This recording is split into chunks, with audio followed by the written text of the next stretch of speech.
Hello dear student, जैसा कि पिछले पार्ट में हमने विमाओं के बारे में पढ़ा था। हम विमाएं कैसे निकालते हैं, कैसे क्या होती है हमारी विमाएं। ठीक है, आज हम बात करते हैं बच्चों कुछ भौतिक राशियों के विमीय सूत्र के, जो हमें बच्चों याद रखने हैं। तो जो सबसे पहली देखो बच्चों, वैसे तो मैंने क्या किया है, सब बहुत सारी जो विमाएं हैं, जो एक सेम विमाएं हैं, उनको एक जगह लिख दिया जिससे आपको याद करने में ज्यादा दिक्कत ना हो। तो हम बात करते हैं। सबसे पहले देखो बच्चों, मैंने लिखा हुआ है, सबसे पहले लिखा हुआ है नंबर 1 यंग प्रत्यास्थता गुणांक, फिर कोमा लगा के दृढ़ता गुणांक, प्रतिबल और दाब।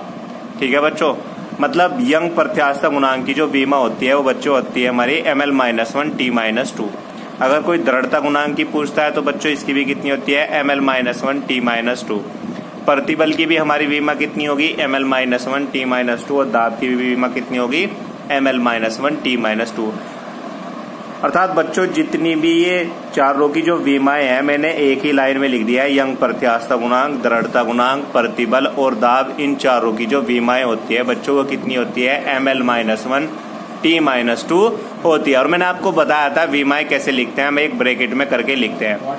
फिर दूसरी जो हमारी विमा है बच्चों ये आती है कार्य ऊर्जा बल आघूर्ण। अर्थात जो हमारी कार्य की जो विमा होती है ये भी ml2 t-2 होती है, ऊर्जा की भी ml2 t-2, बल आघूर्ण की भी कितनी होती है ml2 t-2 होती है।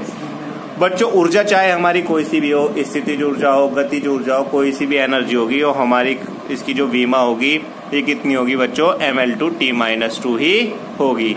उसके बाद जो हमारी नेक्स्ट विमा आती है बच्चों ये आती है कोणीय वेग, वेग प्रवणता, आवर्ती। क्या बताया?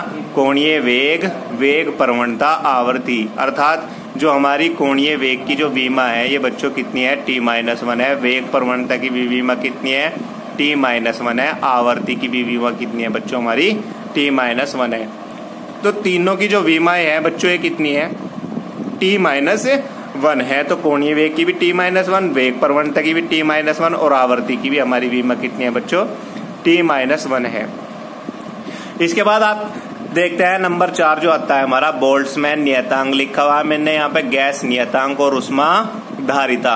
बोल्ट्जमैन नियतांक की बच्चों विमा कितनी होती है ml2 t-2 θ-1, मतलब ml की 2 t-2 θ-1।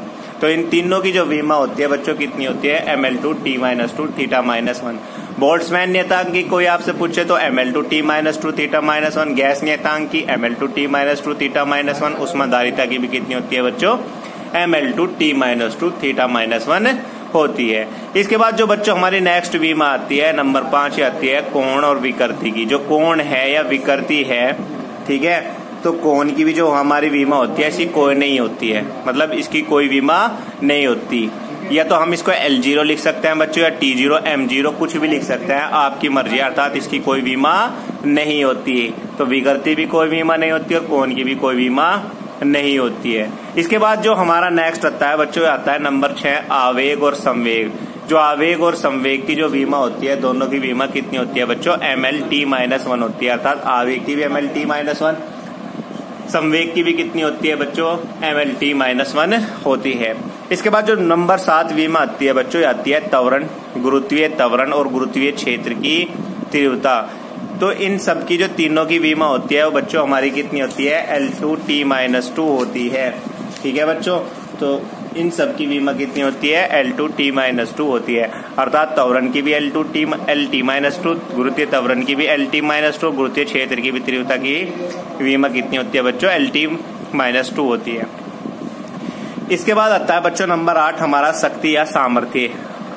शक्ति कह सकते हो आप या सामर्थ्य कह सकते हो। इनकी जो विमा होती है ये होती है ml2 t-3 होती है बच्चों। ठीक है, तो ml2 t-3 किसकी विमा होगी? शक्ति की या सामर्थ्य की। इसके बाद बच्चों नेक्स्ट विमा आती है हमारी घनत्व की। घनत्व की जो विमा आती है कितनी आती है ml-3 आती है। ठीक है, फिर जो नेक्स्ट विमा है बच्चों नंबर 10 ये आता है पृष्ठ तनाव, स्प्रिंग का बल नियतांक। पृष्ठ तनाव की भी विमा कितनी होती है हमारी mt-2, स्प्रिंग के बल नियतांक की भी जो विमा होती है वो कितनी होती है बच्चों mt-2 होती है। इसके बाद जो नेक्स्ट आती है बच्चों आती है श्यानता गुणांक। इम्पोर्टेंट विमा है बच्चों बहुत ज्यादा। इसकी जो विमा आती है ये हमारी होती है ml-1 t-1 हमारी होती है। ठीक है, इसके बाद जो हमारी नेक्स्ट वीमा आती है बच्चों विशिष्ट उष्मा। विशिष्ट उष्मा की जो वीमा होती है ये होती है L2T-2 θ-1।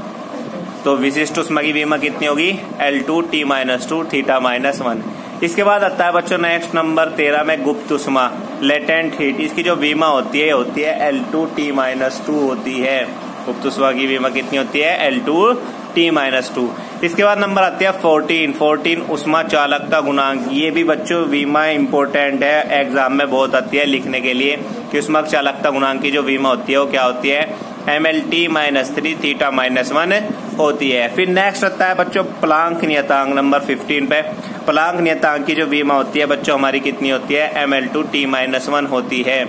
इसके बाद जो नेक्स्ट है नंबर 16 में नंबर 16 आता है गुरुत्वीय विभव।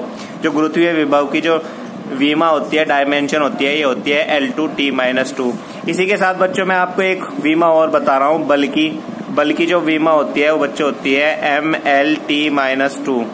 ये किसकी होती है बच्चों बल की वीमा होती है फोर्स की। तो फोर्स की या बल की वीमा कितनी होती है बच्चों हमारी ML-T-2 होती है। तो मैंने आपको ये बहुत सारी वीमाएं बता दी बच्चों। इन वीमाओं का बहुत ज्यादा अहम रोल है, इनसे ही ये पूरा चैप्टर इस पर आधारित है, ये पूरा चैप्टर इसी पर आधारित है। तो आप क्या करो बच्चों इनका जल्दी से स्क्रीनशॉट ले लो और इनको अपनी कॉपी में नोट कर लो। ठीक है बच्चों, मैं यहाँ पर रोक रहा हूँ, आप इनका स्क्रीनशॉट ले सकते हो। इसके बाद बच्चों ये नीचे वाली वीमाओं का भी आप स्क्रीनशॉट ले लीजिए और ये हमारी सारी वीमाएं हो जाएंगी और आप इनको अपनी कॉपी में क्या कर सकते हो बच्चों नोट कर लेना। ठीक है, ओके बच्चों।